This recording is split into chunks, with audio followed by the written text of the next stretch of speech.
আন এক ডাঙৰ খবৰ দেৰগাঁও আৰক্ষী থানাৰ পৰা গৰজি উঠিল কৃষক মুক্তি সংগ্ৰাম সমিতিৰ সাধাৰণ সম্পাদক বিদ্যুৎ শইকীয়াৰ ফালৰ পৰা কোৱা হৈছে যদিহে ৰাইজৰ অভাৱ অভিযোগ সমস্যাৰ হকে মাত মতাটো যদি অপৰাধ হয় তেনেহলে এনে অপৰাধ আমি হাজাৰবাৰ কৰিবলৈ সম্পূৰ্ণ সাজু বিদ্যুৎ শইকীয়াৰ ঘোষণা আমি ৰাইজৰ হকে মাত মাতিবলৈ কাৰোলৈ ভয় নকৰো আমি ৰাইজৰ হকে সদায় মাত মাতি আহিছিলো সদায় মাত মাতি যাম আমি কাৰোলৈ ভয় নকৰো ৰাইজৰ হকে মাত মতাটো যদি অপৰাধ তেনেহলে এনে অপৰাধ আমি হাজাৰবাৰ কৰিবলৈ সম্পূৰ্ণ সাজু আছো এই মুহূৰ্তত জনাইছো এই গুৰুত্বপূৰ্ণ খবৰ ৰাইজৰ অভাৱ অভিযোগৰ হকে মাত মতাটো যদি অপৰাধ হয় তেন্তে এনে অপৰাধ হাজাৰবাৰ কৰিবলৈ আমি সাজু আমি ৰাইজৰ হকে মাত মাতিবলৈ কাৰোলৈ ভয় নকৰো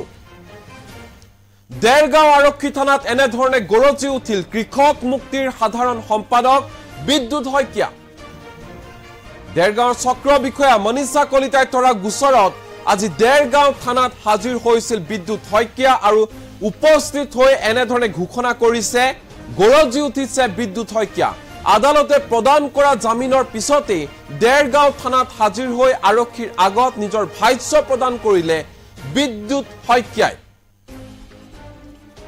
আৰু বিদ্যুৎ শইকীয়াৰ ফালৰ পৰা স্পষ্ট ৰূপত কৈ দিয়া হৈছে আমি কাৰোলৈ ভয় নকৰো আমি ৰাইজৰ বাবে মাত মাতি আহিছিলো ৰাইজৰ বাবে মাত মাতি আহিছো আৰু সদায় ৰাইজৰ বাবে আমি মাত মাতি যাম আমি কাৰোলৈ ভয় কৰা মানুহ নহয় যদিহে ৰাইজৰ অভাৱ অভিযোগৰ হকে মাত মতাটো অপৰাধ তেনেহলে এনে ধৰণৰ অপৰাধ আমি হাজাৰবাৰ কৰি যাম এই মুহূৰ্তত কেতবোৰ মন্তব্য আছে সেই মন্তব্য শুনাবলৈ বিচাৰিছো এনি টক্সৰ দৰ্শকক ভাৰতীয় ন্যায় সংহিতা আধান অধীনত গোলাঘাট জিলাৰ ভিতৰত দেৰগাঁও থানাই 95/24 নম্বৰ গোচৰ লৈছে প্ৰথম গোচৰ আপোনাৰ এই নতুন আইনৰ অধীনত যে আপোনাৰ 3 জুলাইত বান সাহায্য বিতৰণ লৈ পেলাই বিদ্যুৎ শইকীয়াৰ সৈতে কেইজনমান কৃষক মুক্তিৰ ব্যক্তি আৰু বানপীড়িত ৰাইজ আছিল লগতে তেওঁলোকৰ লগত আমাৰ চক্ৰ বিষয়াৰ এটা কিবা মিছানাচিং হৈ অকণমান টুটামুটা এটা হৈছিলে সেই সংক্ৰান্তত তেখেতে এখন এজাহাৰ দিছিলে দেৰগাঁও আৰক্ষী থানাত আৰু সেই এজাহাৰৰ ভিত্তিত দেৰগাঁও আৰক্ষী 95/24 এটা গোচৰ ৰুজু কৰিছিলে আপোনাৰ 296, 132, 221, 351(2)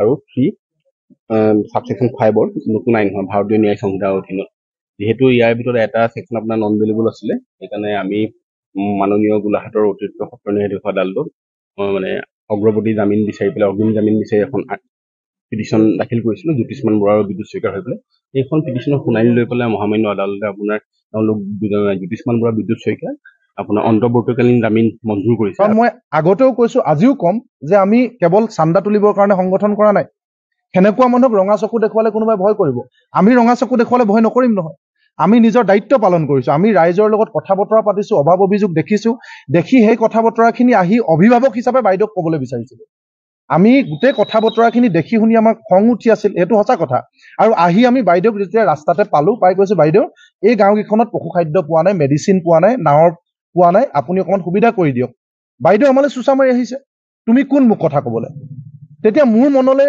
ইনষ্টেণ্ট এটাই প্ৰশ্ন আহিছিলে যে এখেতে মোকেই যেতিয়া চুচা মাৰি আহিছে মই নিজৰ পৰিচয় দিয়াৰ পিছত মই জাতীয় সংগঠন এটা সাধাৰণ সম্পাদক হিচাপে মোকে যেতিয়া চুচা মাৰি আহিছে তেতিয়া সাধাৰণ মানুহে তেওঁৰ বিৰুদ্ধে কথা ক'বলৈ সাহস কৰিবনে তেখেতৰ যিটো ব্যৱহাৰ তেখেতে যি ধৰণে বিনা কাৰণত আমাক এনেকৈ অপদস্থ কৰিলে সেই কথাখিনি আমি যোৱাই নাই আকৌ আমি আচৰিত হলো পিছদিনাখন আৰক্ষীয়ে ফোন কৰিছে বোলে তোমালোকৰ ওপৰতহে গোচৰ দিছে মই সেইকাৰণে কৈছো অসমীয়াত আমাৰ যিটো কথা আছে যে বাজিব লাগিছিল টেমি কটাৰী বাজিছে হাঁচতি কৰ্তব্যত গাফিলতি তেখেতৰ কৰ্তব্যত গাফিলতি ভালকে মানুহে ৰিলিফ পোৱা নাই সেই কথাখিনি তেওঁ চাব লাগিছিল তেওঁ কৈছে মই দিছো গাঁওবুঢ়াই বিতৰণ কৰা নাই আমি তেতিয়া বাইদেউক কৈছো বাইদেউ গাঁওবুঢ়াসকল চন্দ্ৰগ্ৰহত থাকে নেকি গাঁওবুঢ়াসকলক চৰকাৰে এপইণ্টমেণ্ট দিছে নে নাই দিয়া গাঁওবুঢ়াসকলৰ মুৰব্বী চক্ৰ বিষয় হয় নে নহয় গাঁওবুঢ়াসকলে বস্তু যদি বিতৰণ কৰা নাই তাৰ ৰেছপনচিবিলিটি চক্ৰ বিষয়ে ল'ব লাগিব নে নালাগে সেই প্ৰশ্নবিলাকৰ বাইদেউৰ ওচৰত উত্তৰ নাই তেওঁ কথা হৈছে যে ইগো অহংকাৰত মত্ত এগৰাকী এছিয়াছ বিষয়া তেওঁ কৈছে যে মোক কিয় প্ৰশ্ন কৰিবা আমি আজিও কওঁ হাজাৰবাৰ কম আমি সংগঠন কৰিছো ৰাইজৰ অভাৱ অভিযোগ চৰকাৰ প্ৰশাসনৰ ওচৰত আমি দাঙি ধৰিম সেইটো আমাৰ দায়িত্ব তাত কাৰোবাৰ ইগোত লাগে কোনোবাই আমাৰ ওপৰত হাজাৰখন কেছ দিয়ে ভুৱা কেছ দিয়ে আমাক জেলত দিয়ে যি দিয়ে দিব আমি সংগঠন কৰিছো সমাজৰ লগত জড়িত হৈ আছো ৰাইজৰ অভাৱ অভিযোগ আমাৰ মুখেৰে ওলাবৰ কাৰণে আমি কৰিছো সেইখিনি কৰিবলৈ যাওঁতে এনেকৈ হাজাৰটা গোচৰ ভৱিষ্যতেও চাগে মুখামুখি হ'ম যদি আমি 2 নম্বৰী ধান্দা কৰি থাকো তেতিয়া নহব। ৰাইজৰ কথাখিনি হুবহু ৰূপত প্ৰশাসন চৰকাৰৰ আগত দাঙি ধৰাৰ কাৰণে যদি আমি দুখী আজি অপৰাধী এনেকে থানাত হাজিৰ হ'ব লগা হৈছে। ভাৰতীয় ন্যায় সংহিতা মানে অধীনত গোলাঘাট জিলাৰ ভিতৰত দেৰগাঁও থানাই 95/24 নম্বৰ গোচৰ গৈছে। প্ৰথম গোচৰ আপোনাৰ এই নতুন আইনৰ অধীনত যে মানে আপোনাৰ 3 জুলাইত মানে বান সাহায্য বিতৰণ লৈ পেলাই বিদ্যুৎ শইকীয়া সৈতে কেইজনমান মানে কৃষকমুক্তিৰ ব্যক্তি আৰু বানপীড়িত ৰাইজ আছিল লগতে তেওঁলোকৰ লগত আমাৰ চক্ৰ বিষয়াৰ এটা কিবা মিছানাচিং হৈ অকমান মানে টুটা মোজা এটা হৈছিলে। সেই সংক্ৰান্তত তেখেত এখন এজাহাৰ দিছিলে দেৰগাঁও আৰক্ষী থানাত। আৰু সেই এজাহাৰৰ ভিত্তিত দেৰগাঁও আৰক্ষী 95/24 এটা গোচৰ ৰুজু কৰিছিলে আপোনাৰ 296, 132, 221, 351(2) আৰু 3 সাবছেকশ্যন 5 নতুন আইন হয় ভাৰতীয় ন্যায় সংহিতাৰ অধীনত। যিহেতু ইয়াৰ ভিতৰত এটা ছেকশ্যন আপোনাৰ নন বেলেবল আছিলে, সেইকাৰণে আমি মাননীয় গোলাঘাটৰ অতিৰিক্ত সত্ৰ ন্যায়াধীশ আদালতত মানে অগ্ৰগতি জামিন বিচাৰি পেলাই অগ্ৰিম জামিন বিচাৰি এখন পিটিশ্যন দাখিল কৰিছিলোঁ জ্যোতিষ্মান বৰা আৰু বিদ্যুৎ শইকীয়াৰ হৈ পেলাই। এইখন পিটিশ্যনৰ শুনানি লৈ পেলাই মহামান্য আদালতে আপোনাৰ তেওঁলোক জ্যোতিষ্মান বৰা বিদ্যুৎ শইকীয়া আপোনাৰ অন্তৰ্বৰ্তীকালীন জামিন মঞ্জুৰ কৰিছে। কাৰণ মই আগতেও কৈছো আজিও কম যে আমি কেৱল চান্দা তুলিবৰ কাৰণে সংগঠন কৰা নাই। সেনেকুৱা মানুহক ৰঙা চকু দেখুৱালে কোনোবাই ভয় কৰিব। আমি ৰঙা চকু দেখুৱালে ভয় নকৰিম নহয়। আমি নিজৰ দায়িত্ব পালন কৰিছো। আমি ৰাইজৰ লগত কথা বতৰা পাতিছো, অভাৱ অভিযোগ দেখিছো, দেখি সেই কথা বতৰাখিনি আহি অভিভাৱক হিচাপে বাইদেউক ক'বলৈ বিচাৰিছিলো। আমি গোটেই কথা বতৰাখিনি দেখি শুনি আমাৰ খং উঠি আছিল, এইটো সঁচা কথা।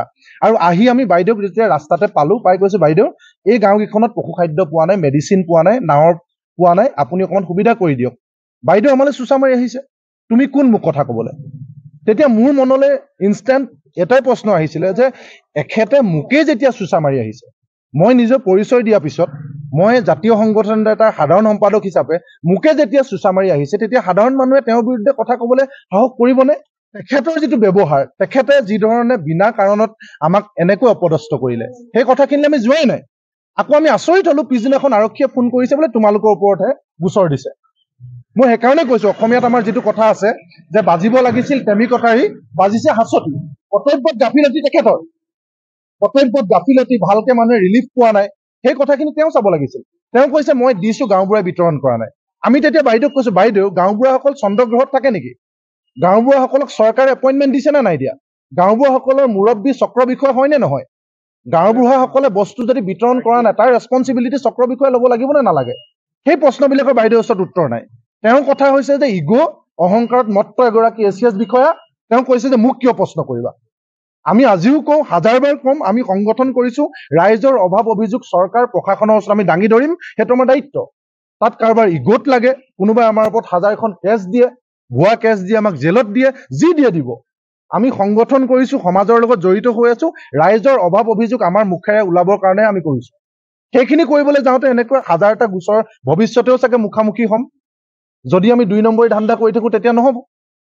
ৰাইজৰ কথাখিনি হুবহু ৰূপত প্ৰশাসন চৰকাৰৰ আগত দাঙি ধৰাৰ কাৰণে যদি আমি দুখী আজি অপৰাধী এনেকে থানাত হাজিৰ হ'ব লগা হৈছে।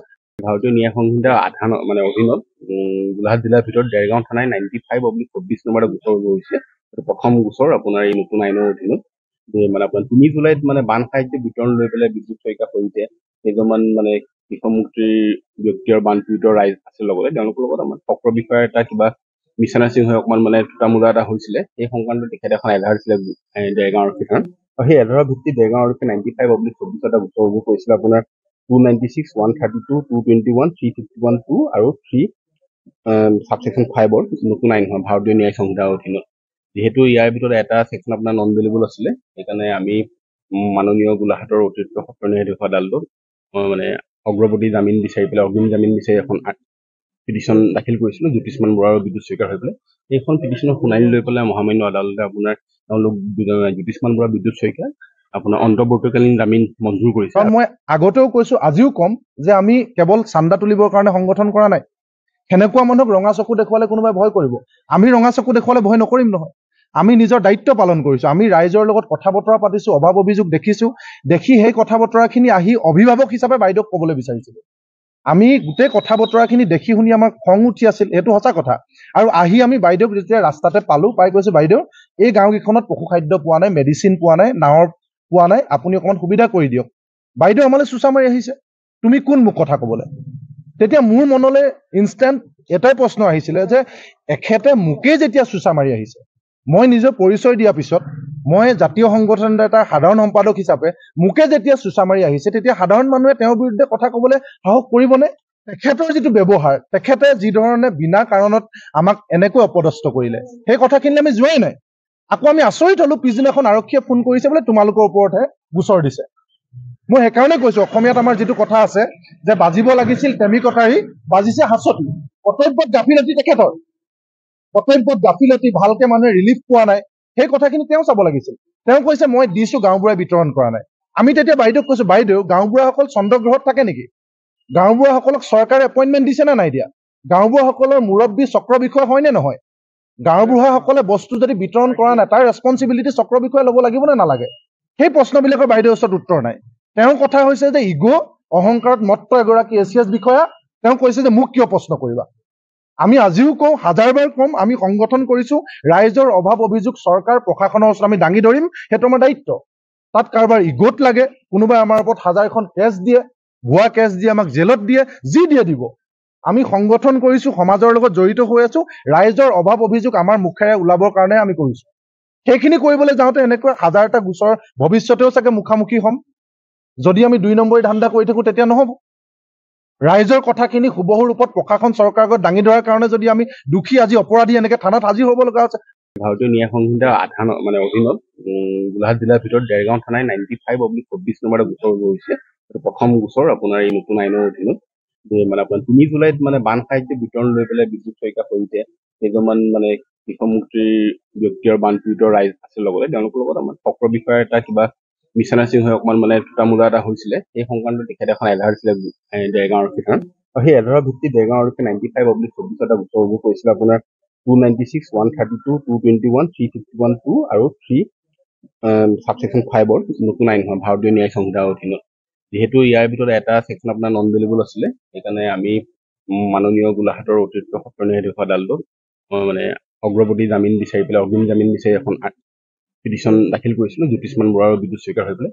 এইখন পিটিশ্যনৰ শুনানি লৈ পেলাই মহামান্য আদালতে আপোনাৰ তেওঁলোক জ্যোতিষ্মান বৰা, বিদ্যুৎ শইকীয়া আপোনাৰ অন্তৰ্বৰ্তীকালীন জামিন মঞ্জুৰ কৰিছে। কাৰণ মই আগতেও কৈছো, আজিও কম, যে আমি কেৱল চান্দা তুলিবৰ কাৰণে সংগঠন কৰা নাই।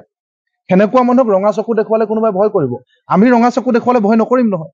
আমি নিজৰ দায়িত্ব পালন কৰিছো। আমি ৰাইজৰ লগত কথা বতৰা পাতিছো, অভাৱ অভিযোগ দেখিছো, দেখি সেই কথা বতৰাখিনি আহি অভিভাৱক হিচাপে বাইদেউক ক'বলৈ বিচাৰিছিলো। আমি গোটেই কথা বতৰাখিনি দেখি শুনি আমাৰ খং উঠি আছিল, সেইটো সঁচা কথা। আৰু আহি আমি বাইদেউক যেতিয়া ৰাস্তাতে পালো, পাই কৈছো বাইদেউ এই গাঁওকেইখনত পশুখাদ্য পোৱা নাই, মেডিচিন পোৱা নাই, নাৱৰ পোৱা নাই, আপুনি অকণমান সুবিধা কৰি দিয়ক। বাইদেউ আমালৈ চুচা মাৰি আহিছে, তুমি কোন মোক কথা ক'বলৈ? তেতিয়া মোৰ মনলৈ ইনষ্টেণ্ট এটাই প্ৰশ্ন আহিছিলে যে এখেতে মোকেই যেতিয়া চুচা মাৰি আহিছে, মই নিজৰ পৰিচয় দিয়াৰ পিছত মই জাতীয় সংগঠন এটাৰ সাধাৰণ সম্পাদক হিচাপে মোকে যেতিয়া চুচা মাৰি আহিছে তেতিয়া সাধাৰণ মানুহে তেওঁৰ বিৰুদ্ধে কথা ক'বলৈ সাহস কৰিবনে? তেখেতৰ যিটো ব্যৱহাৰ, তেখেতে যি ধৰণে বিনা কাৰণত আমাক এনেকৈ অপদস্থ কৰিলে, সেই কথাখিনিলে আমি যোৱাই নাই। আকৌ আমি আচৰিত হলো, পিছদিনাখন আৰক্ষীয়ে ফোন কৰিছে বোলে তোমালোকৰ ওপৰতহে গোচৰ দিছে। মই সেইকাৰণে কৈছো, অসমীয়াত আমাৰ যিটো কথা আছে যে বাজিব লাগিছিল টেমি কটাৰী, বাজিছে হাঁচতি। কৰ্তব্যত গাফিলতি তেখেতৰ, কৰ্তব্যত গাফিলতি, ভালকে মানুহে ৰিলিফ পোৱা নাই, সেই কথাখিনি তেওঁ চাব লাগিছিল। তেওঁ কৈছে মই দিছো, গাঁওবুঢ়াই বিতৰণ কৰা নাই।